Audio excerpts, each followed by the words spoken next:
ताठू कम समय भितर मु वाक्य शेष करी।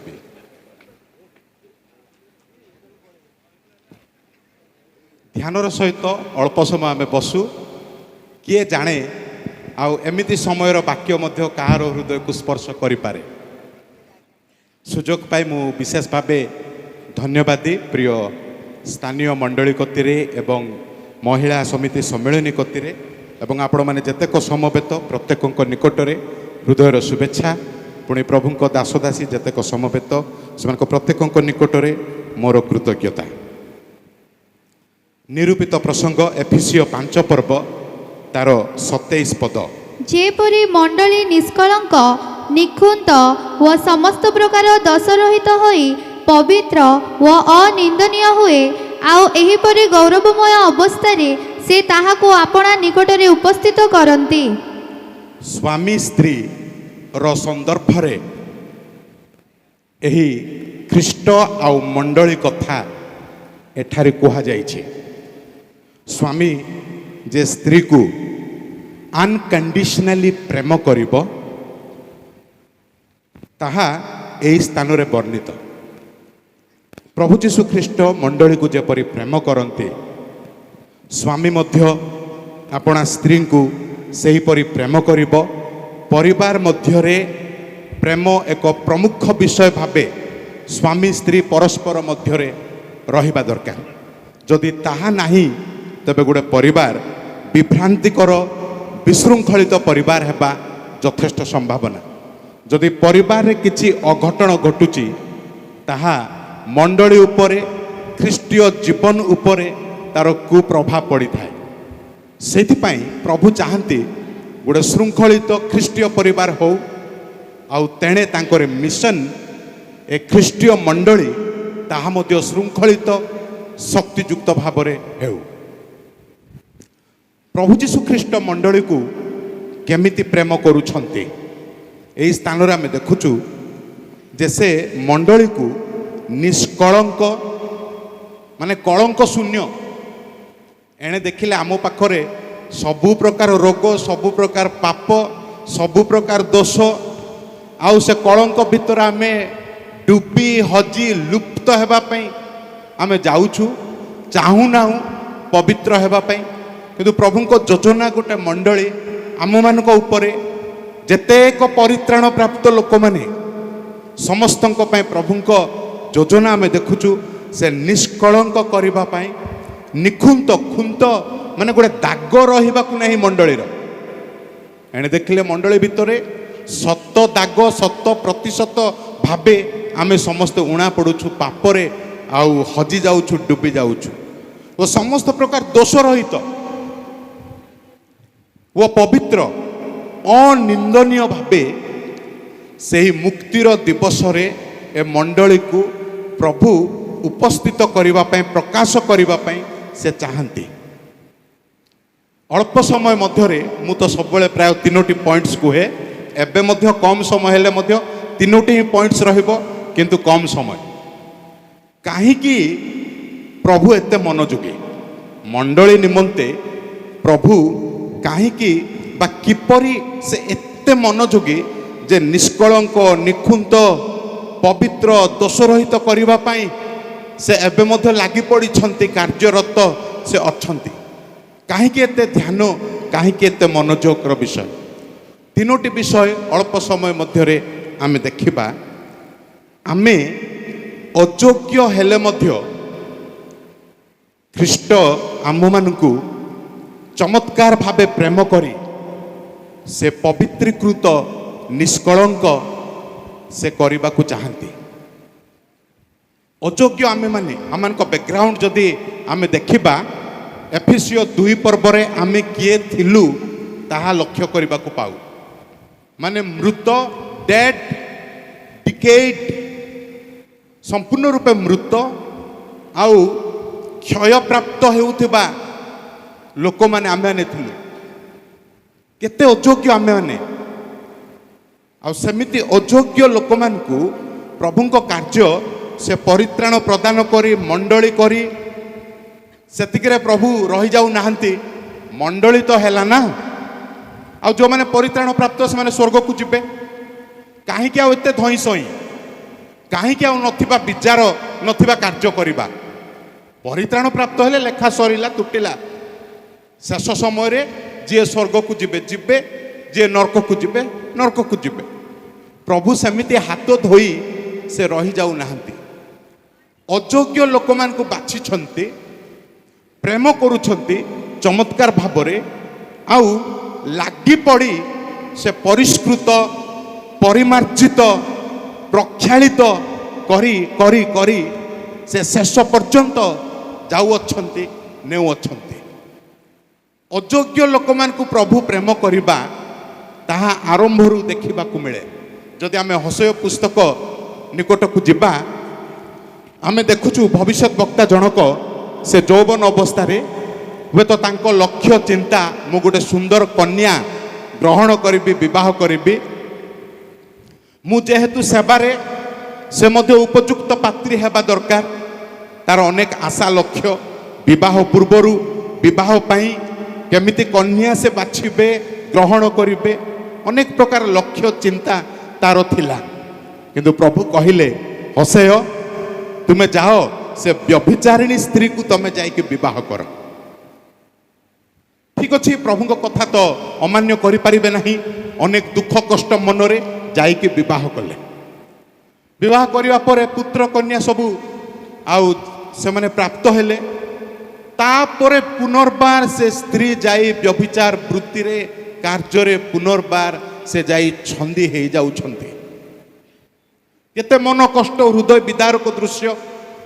ପ୍ରଭୁ ପୁନର୍ବାର କହୁଛନ୍ତି, ଭବିଷ୍ୟତ ବକ୍ତା ହୋସେୟ ତୁମେ ଯାଅ, ତାଙ୍କୁ ପ୍ରେମ ମତୁଆଳ କଥା କହି ସେ ସ୍ତ୍ରୀକୁ ଆଉ ଥରେ ତୁମେ ଗ୍ରହଣ କର, ବୁଝେଇକି ଆଣ।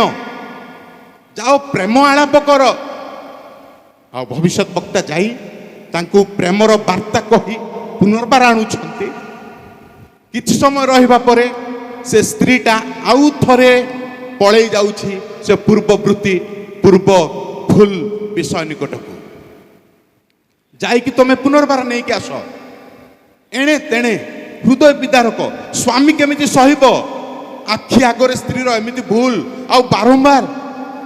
ପ୍ରଭୁଙ୍କ ବାର୍ତ୍ତା ସେ ଅମାନ୍ୟ ନକରି ଭବିଷ୍ୟତ ବକ୍ତା ଜଣକ ସେ ଯାଆନ୍ତି ଆଉ ନେଇକି ଆସନ୍ତି।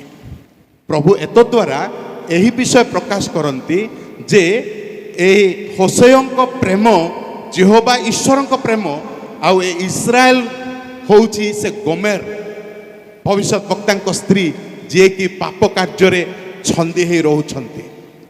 ଅଯୋଗ୍ୟ ଲୋକମାନଙ୍କୁ ପ୍ରଭୁ ପ୍ରେମ କରିବା। ଆମେମାନେ ସିନା ଆଜି ସମସ୍ତେ ଭଲ ଡ୍ରେସଅପ୍ ହୋଇ ଭଲ ଖ୍ରୀଷ୍ଟିଆନ ଭାବେ ସଭା ସମିତିକୁ ଆସି ଆମେ ଦେଖେଇ ହେଉଛୁ, ମୁଁ ତୁମଠାରୁ ଟିକେ ବଡ଼, ମୁଁ ଟିକେ ଭଲ, ମୁଁ ବେଶୀ ଆତ୍ମିକ, ମୋ ଠାରେ ବେଶୀ ପାୱାର ରହିଛି, ମୁଁ ବେଶୀ ପରିପକ୍ୱ, ମୋର ବେଶୀ ଅଭିଜ୍ଞ ରହିଛି, ମୁଁ ଅନେକ ମଣ୍ଡଳୀ ଏଷ୍ଟାବ୍ଲିଶ କରିଛି, ମୁଁ ଭଲ ବାକ୍ୟ କହିପାରେ, ଭଲ ଆଉ ଗୀତ ଗାଇପାରେ। କିନ୍ତୁ ଆମେ କେତେ ଅଯୋଗ୍ୟ, ଆମେ କେମିତି ପାପରେ ମଜ୍ଜିତ ତାହା ପ୍ରଭୁ ଜାଣନ୍ତି। ଦେଖିକି ମଧ୍ୟ ସେ ଆମମାନଙ୍କୁ ପ୍ରେମ କରି ସେ କ'ଣ କରୁଛନ୍ତି, ଏତେ ଅଯୋଗ୍ୟ ଲୋକମାନଙ୍କୁ ପରିତ୍ରାଣ ପ୍ରଦାନ କରି ଆଉ ସେ ଗଠନ କରୁଛନ୍ତି, ପବିତ୍ରୀକୃତ କରୁଛନ୍ତି, ଆଉ ସେ ପରିମାର୍ଜିତ କରି ନିଷ୍କଳଙ୍କ କରି ଶେଷ ଦିନ ପର୍ଯ୍ୟନ୍ତ ତାଙ୍କରି କାର୍ଯ୍ୟ। ପ୍ରଭୁ ଚମତ୍କାର ପ୍ରେମ କରି ଅଯୋଗ୍ୟ ମାନଙ୍କୁ ସେ ପବିତ୍ରତା ପ୍ରଦାନ କରୁଅଛନ୍ତି। ପ୍ରଭୁ କହୁନାହାନ୍ତି ପରିତ୍ରାଣ ତ ପାଇଲେ, ସରି ଲେଖା ସରିଲା ନା, ତଥାପି ସେ ଜୀବନ ଦେଲେ, ମନୋନୀତ କଲେ, ପ୍ରେମ କଲେ, ଆପଣ ପୁତ୍ରଙ୍କୁ ପ୍ରଦାନ କଲେ, ତଥାପି ସେ ଛାଡ଼ୁନାହାନ୍ତି ପବିତ୍ର କାର୍ଯ୍ୟ, ପବିତ୍ର ଭରା କାର୍ଯ୍ୟ ଆମମାନଙ୍କ ଜୀବନରେ ସେ ସାଧନ କରୁଅଛନ୍ତି।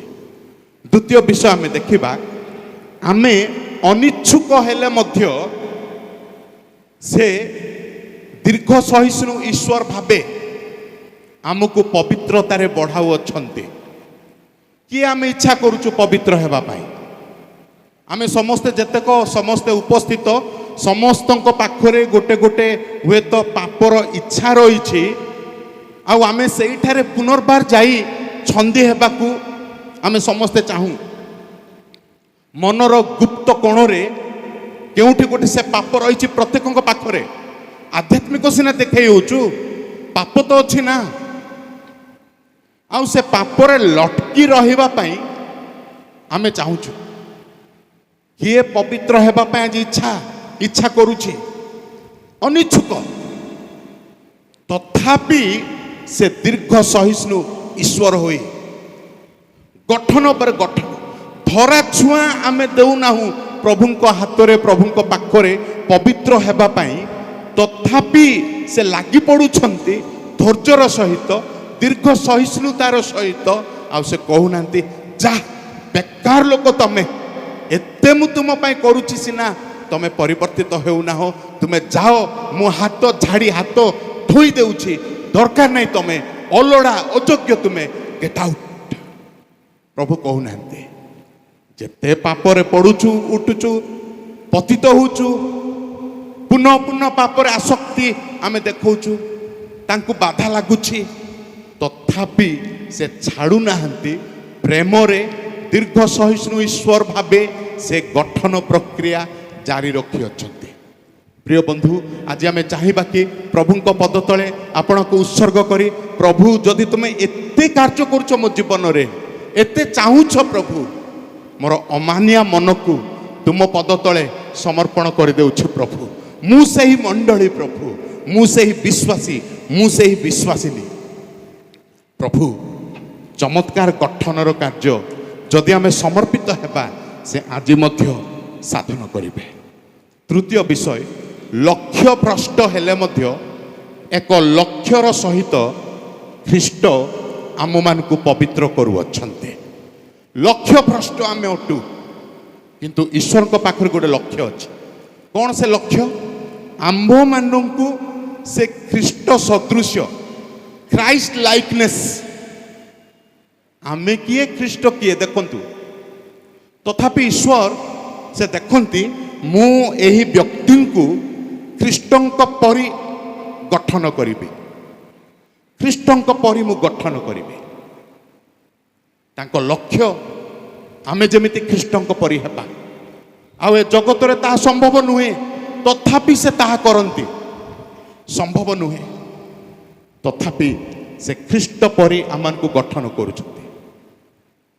ତାଙ୍କ ଲକ୍ଷ୍ୟ ହେଉଛି ସେ ଶେଷ ଦିନ ପର୍ଯ୍ୟନ୍ତ, ମୁକ୍ତିର ଦିବସ ରାପ୍ଚର ଡେ ପର୍ଯ୍ୟନ୍ତ ସେ ଆମ୍ଭମାନଙ୍କୁ ଗଠନ, ପରିଷ୍କୃତ, ପରିମାର୍ଜିତ, ପବିତ୍ରୀକୃତ ସେ କରି କରି କରି କରି ନେଉଅଛନ୍ତି।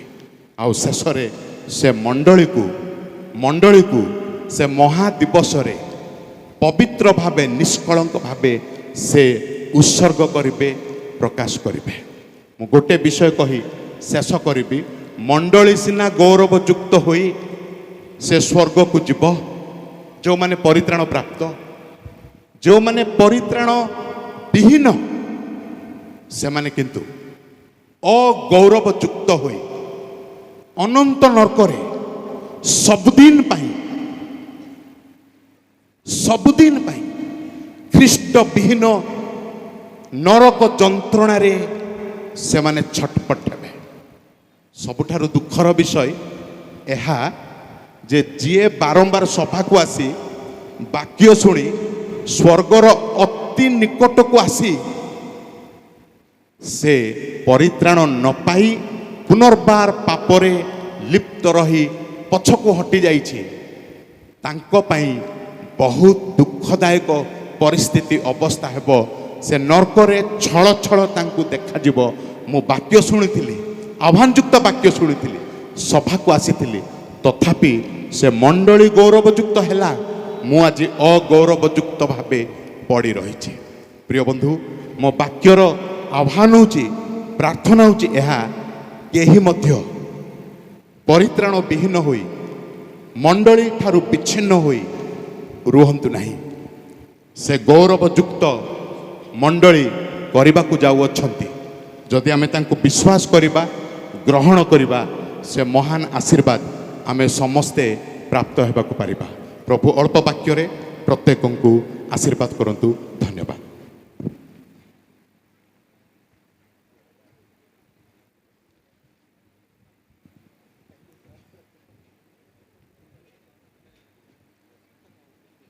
ଦୟାକରି ଅନୁରୋଧ କରୁଅଛି ଗୁମା ମଣ୍ଡଳୀର ମହିଳା ସମିତିକୁ सभा सांग परे परे से माने आसी संगीत परिचालना करिवे जेतेबेले वाक्य आरंभ हेबे से माने जाई खाई की आसीबे।